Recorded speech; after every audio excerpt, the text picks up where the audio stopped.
আসসালামু আলাইকুম। সবার আগে বাছাই করা 10টি আন্তর্জাতিক খবর জানিয়ে দেব। প্রথমেই থাকছে শিরোনাম। তবে তার আগে অনুরোধ থাকবে ভিডিওটিতে একটি লাইক দিবেন।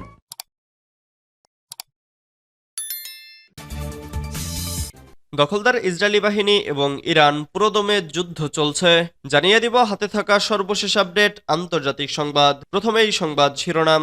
ইসরায়েলে বৃষ্টির মতো রকেট হামলা, চোখে অন্ধকার দেখলেন নেতানিয়াহু। এরপর জানিয়ে দিব আইএইএ এর নজরদারি উপেক্ষা করে ইউরেনিয়ামের মজুদ বাড়াচ্ছে ইরান। এদিকে গ্রেফতারি পরোয়ানা মাথায় নিয়ে যুক্তরাষ্ট্র সফরে ইসরায়েলি মন্ত্রী। এরপর জানিয়ে দিব সেই অপ্রতিরোধ্য রুশ ক্ষেপণাস্ত্রের ধ্বংসাবশেষ পরীক্ষা করে দেখছে ইউক্রেন। আরও জানিয়ে দিব ইতিহাসের শীর্ষতম ধনী এখন ইলন মাস্ক। সর্বশেষ জানিয়ে দিব পাকিস্তানে ইমরান খানের হাজার হাজার সমর্থক গ্রেফতার। এতক্ষণ শুনছিলেন সংবাদ শিরোনাম, এবারে বিস্তারিত। তবে অনুরোধ থাকবে ভিডিওটিতে একটি লাইক করবেন এবং কমেন্ট করে জানিয়ে দিবেন কোন জেলা থেকে আপনি আমাদের এই ভিডিওটি দেখছেন। ইসরায়েলে বৃষ্টির মতো রকেট হামলা, চোখে অন্ধকার দেখলেন নেতানিয়াহু। যাকে যাকে ছুটে আসছে রকেট, থামানোর কোনো উপায় যেন নেই। রোববার 24শে নভেম্বর ইসরায়েলের আকাশে এভাবেই লেবানন থেকে ছোড়া রকেট বৃষ্টির মতো পড়ে। এতে চোখে রীতিমতো অন্ধকার দেখেন ইসরায়েলি প্রধানমন্ত্রী বেনিয়ামিন নেতানিয়াহু। এত এত রকেট ছোড়ায় দিশেহারা হয়ে পড়ে ইসরায়েলের আকাশ প্রতিরক্ষা ব্যবস্থা। দেশটির সেনাবাহিনী জানিয়েছে সকাল সকাল প্রায় 30টি রকেট ও ড্রোন দিয়ে হামলা চালানো হয়। এর মধ্যে কিছু রকেট ভূপাতিত করতে সক্ষম হয়েছে আকাশ প্রতিরক্ষা ব্যবস্থা। এছাড়া সব মিলিয়ে 250 শতাধিক ড্রোন ছোড়া হয়েছে। লেবানন থেকে ছোড়া 2টি ড্রোন ভূপাতিত করা হয়েছে বলে জানায় ইসরায়েলি সেনাবাহিনী। অন্য ড্রোনকেও ভূপাতিত করার চেষ্টার কথা জানায় তারা। তবে ঠিক কতগুলো ড্রোন ইসরায়েলি বাহিনী ভূপাতিত করতে পেরেছে তা জানায়নি তেল আবিব। সাম্প্রতিক সপ্তাহগুলোর মধ্যে ভয়াবহতম এই হামলায় ইসরায়েলে বেশ কয়েকজন আহত হয়েছেন। মূলত ইসরায়েলের উত্তরাঞ্চল ও মধ্যাঞ্চলে এই রকেট ও ড্রোন হামলা চালানো হয়। আহত কয়েকজনকে দ্রুত হাসপাতালে নিয়ে যাওয়া হয়। গত অক্টোবর থেকে ইরান ও তার অন্যতম প্রক্সি লেবাননের প্রতিরোধ যোদ্ধাদের অব্যাহত হামলায় নাকাল ইসরায়েল। দেশটির তথাকথিত শক্তিশালী আকাশ প্রতিরক্ষা ব্যূহ ভেদ করে ইসরায়েলের বিভিন্ন স্থানে গিয়ে আঘাত হানে এসব রকেট। এতে ক্ষতিগ্রস্ত হয় দেশটির সামরিক স্থাপনাও। আইএইএ এর নজরদারি উপেক্ষা করে ইউরেনিয়ামের মজুদ বাড়াচ্ছে ইরান। গাজা ইস্যুতে ইসরায়েলের সঙ্গে একরকম যেচে এসে যুদ্ধে জড়িয়েছে ইরান। দূরপাল্লার ক্ষেপণাস্ত্র হামলা সহ হুমকি দিয়ে যাচ্ছে দেশটি, যা জানান দিচ্ছে দেশটির পরমাণু সক্ষমতার কথা। এই অবস্থায় পশ্চিমাদের আশঙ্কা, আন্তর্জাতিক পরমাণু শক্তি সংস্থা বিধিনিষেধ উপেক্ষা করেই পরমাণু কার্যকর অব্যাহত রেখেছে ইরান।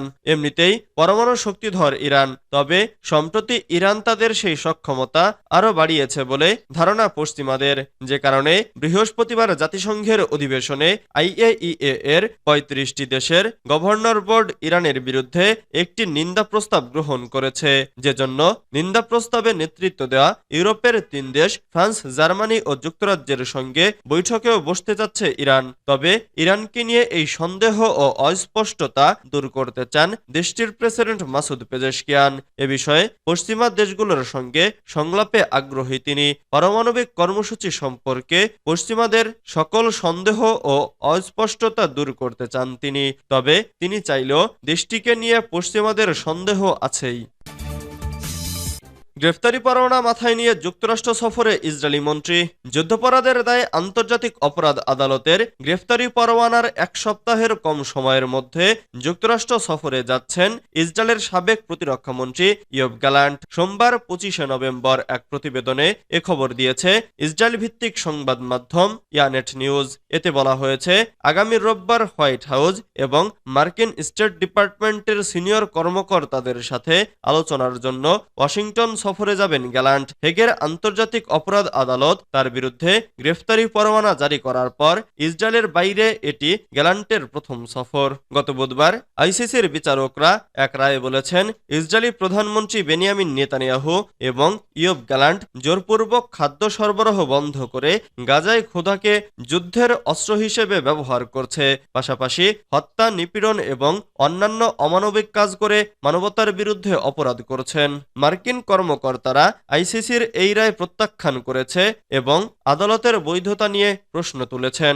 1998 সালে যখন রোম সংবিধি স্বাক্ষরিত হওয়ার মধ্য দিয়ে প্রতিষ্ঠিত হয় আইসিসি। যদিও মার্কিন যুক্তরাষ্ট্র চুক্তিটি আলোচনায় সহায়তা করেছিল, তবে ওয়াশিংটন আইসিসির সদস্য নয় এখন। এর অর্থ গ্যালান্ট যুক্তরাষ্ট্রে পা রাখলে যুক্তরাষ্ট্রকে গ্রেফতারি পরোয়ানা মেনে চলতে হবে না। সেই অপ্রতিরোধ্য রুশ ক্ষেপণাস্ত্রের ধ্বংসাবশেষ পরীক্ষা করে দেখছে ইউক্রেন। ইউক্রেনের দিনিপ্রো শহরে গত বৃহস্পতিবার হামলা চালায় একটি রুশ বিমান, যাকে প্রত্যক্ষদর্শীরা অস্বাভাবিক একটি হামলা বলে বর্ণনা করছেন। হামলাটি এমন এক বিস্ফোরণ ঘটায় যা 3 ঘন্টা ধরে চলতে থাকে।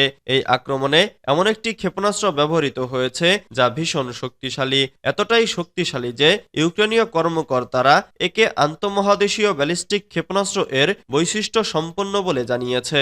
সেদিন হামলার কয়েক ঘন্টা পর রাশিয়ার প্রেসিডেন্ট ভ্লাদিমির পুতিন টেলিভিশনকে এক ভাষণে জানান, রাশিয়া একটি নতুন মধ্যবর্তী পাল্লার কনভেনশনাল ক্ষেপণাস্ত্র উৎক্ষেপণ করেছে, যার কোডনেম ওরেশনিক। এটির গতি ছিল শব্দের গতির 10 গুণ, অর্থাৎ প্রতি সেকেন্ডে 2.5 থেকে 3 কিলোমিটার গতিতে, যা প্রতিহত করার কোনো উপায় নেই। ভয়ানক এই অপ্রতিরোধ্য ক্ষেপণাস্ত্রের ধ্বংসাবশেষ পরীক্ষা করে দেখছে ইউক্রেন।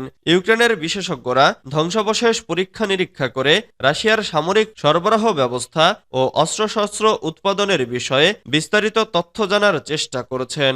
একই সঙ্গে এ ধরনের ক্ষেপণাস্ত্রের হামলা ঠেকানোর উপায় খুঁজছেন।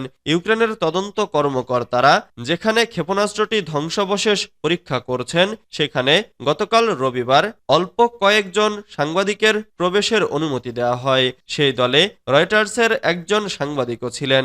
নিরাপত্তার খাতিরে সাংবাদিকদের সেই স্থানের নাম প্রকাশ না করতে বলা হয়। ইতিহাসের শীর্ষতম ধনী এখন ইলন মাস্ক। বৈদ্যুতিক গাড়ি নির্মাতার প্রতিষ্ঠান টেসলার প্রধান নির্বাহী কর্মকর্তা ইলন মাস্কের ব্যক্তিগত সম্পদ অর্জনের দিক দিয়ে নতুন রেকর্ড গড়েছেন। তার সম্পদের মূল্য এখন $348 বিলিয়ন। সোমবার 24 নভেম্বর ব্লুমবার্গ বিলিয়নিয়ার্স সূচকের ভিত্তিতে দ্য নিউজ ইন্টারন্যাশনাল এমন খবর প্রকাশ করেছে। মার্কিন প্রেসিডেন্ট নির্বাচনে ডোনাল্ড ট্রাম্প বিজয়ী হওয়ার পর থেকেই হুহু করে বাড়ছে টেসলার শেয়ারের দাম। এর মধ্য দিয়ে ইতিহাসের সবচেয়ে শীর্ষ ধনীর স্থানটি দখল করে নিয়েছেন ইলন মাস্ক। মার্কিন নির্বাচনের দিন থেকে টেসলার শেয়ারের দাম 40% বেড়েছে। শুধু গত শুক্রবারেই শেয়ারের দাম 3.8% বেড়ে $352.56 পর্যন্ত উঠতে দেখা গেছে। 3 বছরের বেশি সময়ের মধ্যে এ দর সর্বোচ্চ। এর মধ্য দিয়ে মাস্কের সম্পদের পরিমাণ $700 কোটি বেড়েছে। এতে তার নিট সম্পদের পরিমাণ আগের রেকর্ড ছাড়িয়ে গেছে। আগের রেকর্ডটি হয়েছিল 2021 সালের নভেম্বরে। তখন তার নিট সম্পদের পরিমাণ ছিল $32,030 কোটি। ট্রাম্পের সঙ্গে মাস্কের ঘনিষ্ঠ সম্পর্ক পুঁজিবাজারের বিনিয়োগকারীদের আত্মবিশ্বাস এনে দিয়েছে। ট্রাম্পের প্রতি সমর্থন জানানোর পর তার প্রচারণা তহবিলে $100 মিলিয়ন বেশি জমা দেন মাস্ক। পাকিস্তানে ইমরান খানের হাজার হাজার সমর্থক গ্রেফতার। পাকিস্তানের সাবেক প্রধানমন্ত্রীর মুক্তির দাবিতে রাজধানী ইসলামাবাদে ইমরান খানের সমর্থকরা বিক্ষোভ করতে চেয়েছিলেন, কিন্তু তাদের ঠেকাতে রোববার ইসলামাবাদে নিরাপত্তা লকডাউন জারি করা হয়। ইমরানের সমর্থকদের দাবি, নির্বাচন জালিয়াতি করে ক্ষমতায় এসেছেন শেহবাজ শরীফ, তাই তার পদত্যাগ করতে হবে। ইমরান খান সহ পিটিআই দলের যে নেতারা বন্দী আছেন তাদের অবিলম্বে মুক্তি দিতে হবে। বার্তা সংস্থা এপি জানিয়েছে, ইরানের কয়েক হাজার সমর্থককে গ্রেফতার করেছে পুলিশ। তার মধ্যে দলের 5 জন সংসদ সদস্য আছেন। নিরাপত্তাজনিত কারণে ইসলামাবাদের অনেক জায়গায় ইন্টারনেট পরিষেবা বন্ধ করে দেয়া হয়েছে। পাকিস্তানের পাঞ্জাব ও খাইবার পাখতুনখোয়া থেকে আসার সব রাস্তা বন্ধ করে দেয়া হয়েছে। লাহোরেও পুলিশ পিটিআই এর প্রচুর কর্মীকে গ্রেফতার করেছে। পুলিশ জানিয়েছে, যে কোনো ধরনের জমায়েতের ওপর নিষেধাজ্ঞা জারি করা হয়েছে।